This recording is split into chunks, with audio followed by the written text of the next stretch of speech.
first thing that you're going to want to do before you tune your vehicle is to locate the diagnostic port or the OBD2 port on your vehicle. You're going to take your OBD2 cord that comes with the programmer and make sure that you push it on so that it stays nice and firm on the vehicle.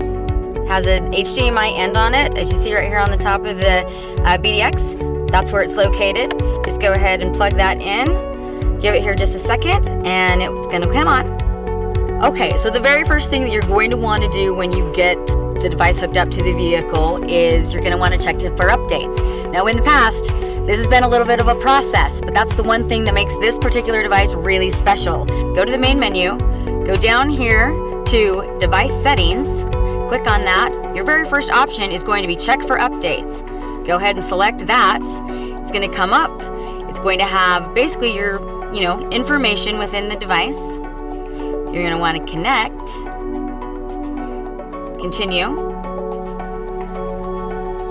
Now, see, it's going to say your internet is required.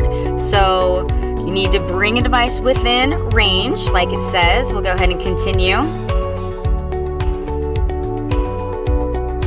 And it's going to scan for your nearest Wi-Fi hotspot. This is my Wi-Fi hotspot. We're going to go ahead and select that. So if there is a security or a passcode for the Wi-Fi, you can go ahead and enter it here. So I'll go ahead and put mine in. And right there, you've got it. Device has connected successfully. So we'll go ahead and hit OK. And it's going to go ahead and verify all the files for the vehicle that we're plugged into right now.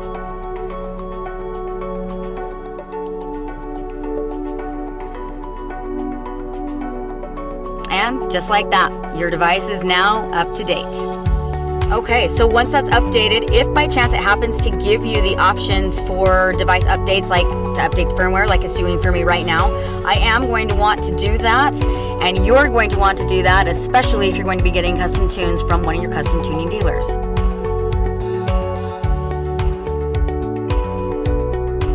Okay, so as you see, the device actually will go to a dark screen, and it will tell you that it's going to do another sort of device update, so don't get nervous. This is all actually part of the process.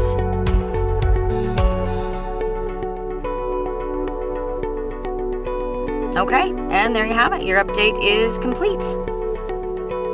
You can find the SCT BDX priced at $399, and you can find your local authorized reseller by going to sctflash.com.